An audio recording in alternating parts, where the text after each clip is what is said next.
She stood at the edge of the cliff, wedding dress torn and muddy, mascara streaking down her cheeks like black rivers. The church bells were still ringing in the distance, but she wasn't there to hear them anymore. 20 minutes before saying "I do," she had run, and now, staring at the endless ocean below, she whispered to a stranger sitting on the same bench, "Do you think I made the wrong choice?" He looked at her with kind eyes and said something that would change everything. "It's never too late." Before we jump back in, tell us where you're tuning in from, and if this story touches you, make sure you're subscribed, because tomorrow I've saved something extra special for you. Elena Martinez had always been the kind of woman who planned everything down to the minute. At 28, she was a successful architect in Portland, Oregon, with a corner office overlooking the Willamette River and a fiancé who looked perfect on paper. David Thornton was everything her parents had dreamed of for their daughter. Harvard MBA, family money, a jawline that photographed well at charity galas. Their engagement had been featured in Portland Monthly magazine under the headline, "Power Couple to Watch." But as Elena sat in her childhood bedroom at 5 in the morning on what was supposed to be her wedding day, staring at the dress hanging on her closet door, something felt fundamentally wrong. The ivory silk seemed to mock her, reminding her of all the compromises she had made to get to this moment. David wanted her to quit her job after the honeymoon, to focus on starting a family and managing their social calendar. He had presented it as a gift, freedom from the stress of deadlines and difficult clients. But Elena loved her work, loved the way buildings grew from her sketches into places where people lived and laughed and created memories. The morning light filtered through the lace curtains her grandmother had made decades ago, casting intricate shadows across the hardwood floor. Elena's mother had been bustling around downstairs since 4 a.m., coordinating with the caterers and florists, her voice carrying up the stairs in sharp, excited bursts. "Misha, we need to start getting you ready," Carmen Martinez called from the bottom of the staircase. "The photographer will be here in an hour." Elena closed her eyes and tried to summon the excitement she was supposed to feel. Instead, all she could think about was the conversation she'd had with David 2 nights ago. He had been scrolling through his phone during dinner at their favorite restaurant, barely listening as she talked about the sustainable housing project she was leading. When she mentioned that it might require some weekend work in the coming months, he had looked up with that patient smile he wore when he thought she was being unreasonable. "Sweetheart," he had said, reaching across the table to pat her hand like she was a child. "After Saturday, you won't need to worry about projects anymore. We'll have more important things to focus on." The way he said important things made Elena's stomach clench. As if the work she had spent 6 years building, the relationships with clients who trusted her vision, the late nights spent perfecting designs that would house families for generations, were just hobbies she would outgrow. Now, 3 hours before the ceremony, Elena found herself thinking about her grandmother Lucia, who had died the previous spring. Abuela Lucia had been a seamstress who supported her family during the Depression, taking in piecework and mending clothes until her fingers were permanently stained with fabric dye. She had never married, choosing instead to send money back to Mexico and raise Elena's father and his 3 siblings on her own. "Mi amor," she used to tell Elena. "A woman who gives up her dreams for a man will spend the rest of her life wondering who she might have been." Elena opened her laptop and stared at the email that had arrived 3 days ago. The offer from Morrison Architecture in Seattle, a firm known for innovative sustainable design and community-focused projects. They wanted her to lead their new residential division. It was everything she had worked toward, the kind of opportunity that came once in a lifetime. She had meant to decline it immediately, to send a polite response about personal commitments. But something had stopped her. The email sat in her drafts folder, neither accepted nor refused. Carmen's footsteps on the stairs grew louder. "Elena, the girls are here for hair and makeup." The bridesmaids, David's sister Rebecca and Elena's college roommate Lisa, would be full of champagne and excitement, ready to transform her into the perfect bride. They would want to take photos of every moment, to document the morning with the kind of frenzied joy that looked beautiful on social media but felt exhausting to live through. Elena stood up and walked to her window, looking out at the garden where the ceremony would take place in a few hours. White chairs arranged in perfect rows, an arch of roses and baby's breath, a string quartet already setting up their instruments. It was beautiful, exactly what she had dreamed of as a little girl playing dress-up in her mother's heels. But dreams change, don't they? The little girl who wanted a fairy tale wedding had grown into a woman who wanted to design buildings that changed lives, who wanted to travel to rural communities and help families create homes that would last for generations. The knock on her door was gentle but insistent. "Mija?" Carmen's voice was softer now, concerned. "Is everything okay?" Elena turned the handle slowly, revealing her mother's worried face. Carmen Martinez was a small woman with steel in her spine, who had worked 2 jobs to put Elena through architecture school and never once complained about the sacrifices. She was wearing her mother-of-the-bride dress, a deep burgundy that complemented her graying hair, and holding a cup of café con leche that smelled like home. "I'm fine, Mama," Elena said, accepting the coffee and inhaling the familiar comfort of cinnamon and brown sugar. "Just nervous." Carmen studied her daughter's face with the sharp eyes of a woman who had raised a headstrong child through teenage rebellion and college heartbreaks. She had never particularly liked David, though she had never said so directly. There was something about the way he spoke to Elena, as if her opinions were charming rather than valid, that made Carmen's jaw tighten during family dinners. "Nervous is normal," Carmen said carefully, settling onto the edge of Elena's bed. "But you look like you've seen a ghost." She paused, smoothing the comforter with hands that bore the calluses of decades spent cleaning other people's houses. "You know, when I married your father, I threw up 3 times before walking down the aisle." Elena looked up in surprise. Her parents had been married for 32 years, a love story of mutual respect and shared dreams. Carmen laughed at her daughter's expression. "I was terrified I was too young, too poor, too everything. But when I saw his face at the altar, I knew I was exactly where I belonged." The unspoken question hung in the air between them. Elena sipped her coffee and tried to imagine David's face when she walked down the aisle. Would she see love there, or satisfaction? Would she see a partner who cherished her dreams, or a man who was pleased that his life was proceeding according to plan? "Mama," Elena said quietly, "what if you had been offered your dream job the day before your wedding? What if you had to choose?" Carmen was quiet for a long moment, studying her daughter's face.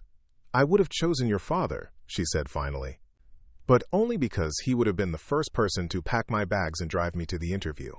The words hit Elena like a physical blow. David had not celebrated when she told him about the Seattle offer. He had not asked about the projects she would work on or the team she would lead. He had simply assumed she would decline it, the way she had declined the fellowship in Barcelona and the research position in Copenhagen. Her dreams had become negotiable, secondary to the life he had planned for them both. Carmen reached over and took her daughter's hand. "Elena, I have watched you compromise yourself into smaller and smaller pieces for 2 years. I have bitten my tongue because I wanted you to be happy.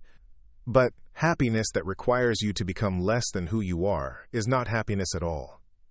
The tears came then, silent and steady, as Elena finally admitted to herself what she had known for months. She was marrying David because it was expected, because the invitations had been sent and the deposits paid, because everyone was so excited about the perfect wedding to the perfect man. But Elena was not perfect, and she did not want to be. She wanted to build homes for families who had never imagined they could afford one. She wanted to travel to places where her Spanish would be useful, and her creativity could solve real problems.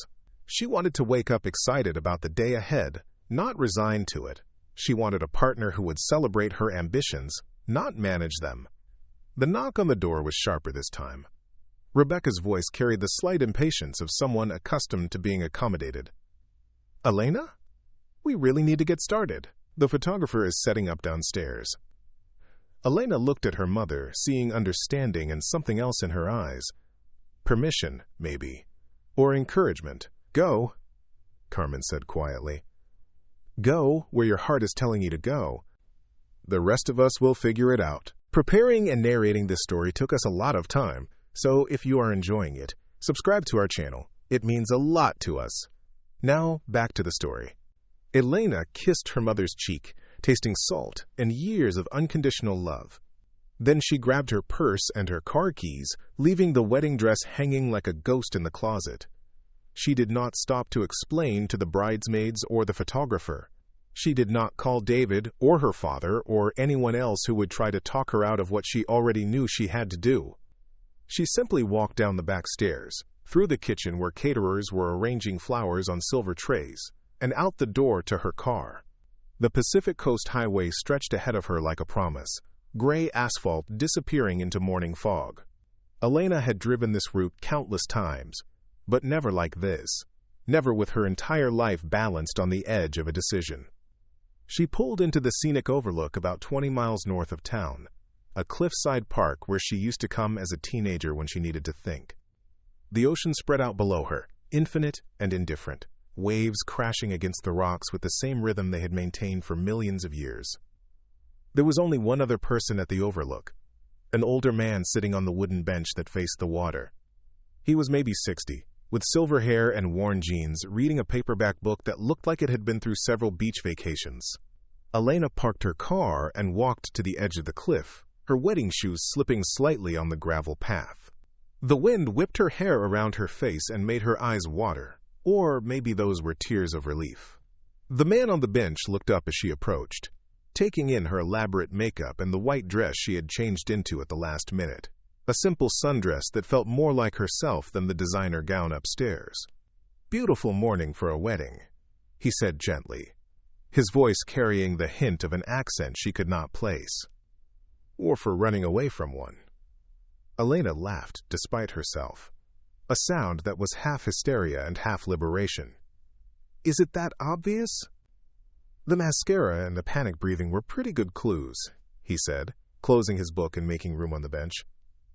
"I'm Thomas. And before you ask, yes, I've been exactly where you are." Elena sat down gratefully, her legs suddenly shaky with the reality of what she had done. "I'm Elena, and I think I just made the biggest mistake of my life." Thomas studied her face with kind eyes that crinkled at the corners. "Depends on your perspective. Did you marry someone you didn't love, or did you choose yourself instead?" The question was so direct, so clear, that Elena felt something loosen in her chest. "I chose myself," she said, testing the words. "For the first time in 2 years, I chose myself." Thomas nodded approvingly. "Then you didn't make a mistake. You made a hard choice. There's a difference." They sat in comfortable silence for a few minutes, watching seagulls dive for fish in the churning water below. Elena's phone had been buzzing constantly since she left the house, but she had turned it off somewhere around mile marker 15. "Can I ask you something?" Elena said finally. "Do you think I made the wrong choice?" Thomas was quiet for a moment, considering. "You want the honest answer or the polite one?" Elena managed a real smile for the first time in weeks. "Honest." Thomas leaned back against the bench and looked out at the horizon. "I think you made the only choice you could live with. And that's never wrong, even when it hurts everyone else for a while." He paused, then continued. 23 years ago, I was supposed to marry a woman named Catherine. Lovely girl, came from the right family, wanted all the same things I thought I wanted. White picket fence, 2 kids, membership at the country club. The American dream, you know. Elena nodded, recognizing the familiar script.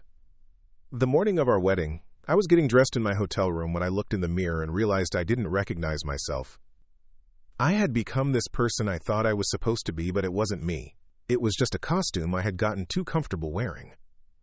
Thomas smiled at the memory, but there was sadness in it too. I called Catherine from the hotel lobby and told her I couldn't do it.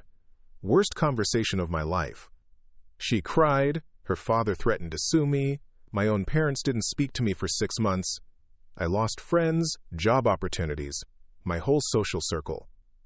For a while, I thought I had ruined everything. Elena felt her heart racing. "But?" she prompted. "But then I started living my actual life instead of the one everyone else had planned for me. I moved to Costa Rica, learned Spanish, started a business helping sustainable tourism projects. I met my wife Maria at a coffee cooperative in the mountains. We've been married 18 years now, have 3 kids who speak 2 languages, and think their old man is pretty cool for building treehouses for a living." Elena stared at him, trying to imagine David in Costa Rica, trying to picture him learning Spanish or building anything with his hands. The image would not form. "It's never too late," Thomas said, echoing the words that had stopped her tears 20 minutes earlier. "It's never too late to choose the life you actually want instead of the one you think you should want." Elena's phone buzzed again in her purse, and this time she pulled it out. 15 missed calls from David, 12 from her mother, 8 from Rebecca. A text from Lisa. "Where are you? Everyone is freaking out." Thomas glanced at the phone. "They'll survive," he said matter-of-factly. "People are more resilient than we give them credit for, and the ones who really love you will understand eventually." Elena thought about her mother's words, about the way Carmen had looked at her with something like pride when she talked about choosing herself. Some people would understand immediately, others might take time, and some, like David, might never understand at all. But that was not Elena's responsibility anymore. "There's a job in Seattle," Elena found herself saying. "A really good job. The kind I've dreamed about since architecture school." Thomas raised an eyebrow. "Congratulations. When do you start?" The simplicity of his response caught Elena off guard. No questions about logistics or timing, no concerns about what people would think. Just genuine excitement for her opportunity. "I haven't accepted it yet," she admitted. "I was supposed to decline it after the honeymoon." Thomas pulled out his own phone and handed it to her. No time like the present. Elena stared at the device, realizing that this was the moment. Not walking down the aisle, not saying "I do," but this.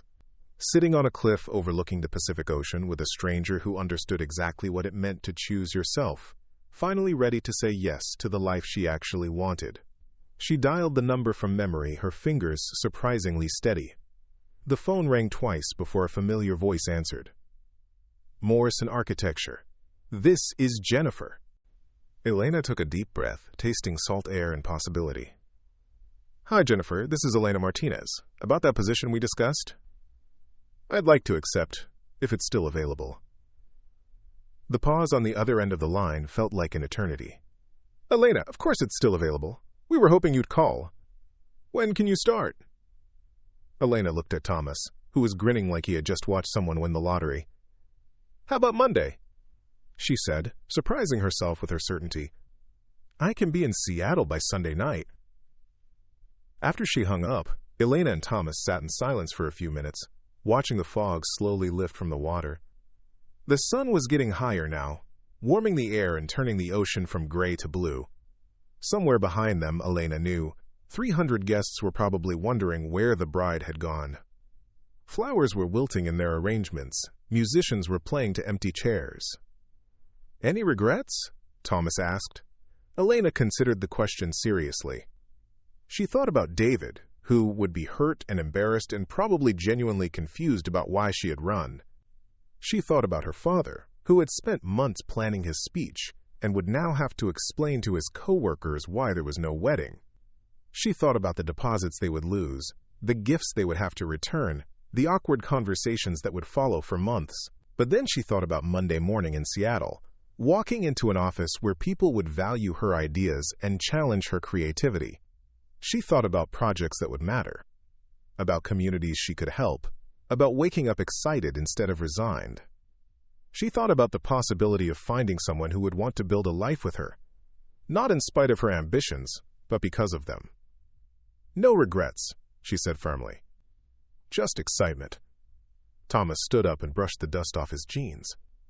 "Well then, Elena Martinez, I think you're going to be just fine." He paused at the edge of the parking area and turned back. "One more piece of advice?" Elena nodded. "Don't let anyone tell you that you wasted anyone's time or money today. You gave everyone a gift, even if they can't see it yet. You showed them what it looks like when someone chooses authenticity over convenience. Some of them will remember that when they need courage for their own hard choices." Elena watched him walk to his truck, a battered Ford with Costa Rican stickers on the bumper and surfboards strapped to the roof. He waved once before driving away, leaving her alone with the ocean and the biggest decision of her life. She called her mother first, knowing that Carmen would be fielding questions and managing the chaos she had left behind. The phone rang several times before her mother answered, and Elena could hear voices in the background, the sound of a crisis being managed. "Mija?" Carmen's voice was tight with worry and relief. "Are you safe?" Elena smiled, realizing that of all the questions her mother could have asked, that was the most important one. Not where are you, not how could you do this, not what am I supposed to tell people. Just are you safe? I'm safe, Mama. I'm more than safe. I'm free. She could hear Carmen exhale slowly. I'm proud of you, her mother said quietly. Scared for you, but proud of you. Elena explained about the job, about Seattle, about the future she was finally brave enough to reach for. Carmen listened without interrupting, occasionally making small sounds of understanding or concern. What about David? She asked finally. Elena looked out at the ocean, where a fishing boat was making its way back to harbor, nets full of the day's catch. What about him, Mama? He'll find someone who wants the life he's offering. Someone who doesn't mind being managed and organized and optimized. That someone just isn't me. The conversation with David was harder. He alternated between anger and confusion, demanding explanations she did not owe him and promising changes she no longer wanted. We can work this out, he kept saying, as if their fundamental incompatibility was a problem that could be solved with better communication or couples therapy. You're just having cold feet. Everyone gets nervous before their wedding. But Elena was not nervous. She was clear, possibly for the first time in 2 years. David, she said finally, interrupting his fourth attempt to convince her that she was making a mistake. I am not the woman you want to marry. I am not interested in being a project manager for our social calendar. I am not going to quit my job to focus on having babies and organizing charity events. I want to build things that matter. I want to travel and work and create. I want a partner who celebrates that, not someone who tolerates it. The silence on the other end of the line stretched long enough that Elena wondered if he had hung up. When David finally spoke, his voice was cold in a way she had never heard before. So you're just going to throw away everything we've built together? 2 years, Elena. 2 years of planning and compromising and building a life together. Elena felt something click into place, a final piece of understanding. David, she said gently, you planned and I compromised. That's not the same thing as building a life together. After she hung up, Elena sat in her car for a few minutes, letting the reality settle over her. By evening, she would be driving north toward a new city and a new job. By Monday, she would be starting over completely, with nothing but her skills and her determination and the strange, giddy freedom of having chosen herself for once. It was terrifying and exhilarating and absolutely right. She pulled out of the parking lot and headed back toward town, not to the wedding that was no longer happening, but to her apartment to pack. There would be difficult conversations ahead, hurt feelings to navigate, a whole social circle to rebuild. But there would also be Monday morning in Seattle, and projects that challenged her, and the possibility of finding someone who loved her ambition as much as her heart. Elena Martinez had always been the kind of woman who planned everything down to the minute. But sometimes the best plan was no plan at all. Sometimes the best plan was just saying yes to the life you actually wanted, even when everyone else thought you were crazy. Especially then. 6 months later, Elena stood in her new office in Seattle, looking out at the city skyline and the mountains beyond. She was wearing jeans and work boots, her hair pulled back in a practical ponytail, reviewing blueprints for an affordable housing project that would provide homes for 30 families. Her phone buzzed with a text from her mother. Saw the article about your project in the Portland paper. Abuela Lucia would be so proud. Elena smiled and went back to her blueprints, thinking about choices and courage and the conversation with a stranger on a cliff that had changed everything. It was never too late, Thomas had said, and he had been absolutely right. Up next, you've got 2 more standout stories right on your screen. If this one hit the mark, you won't want to pass these up. Just click and check them out.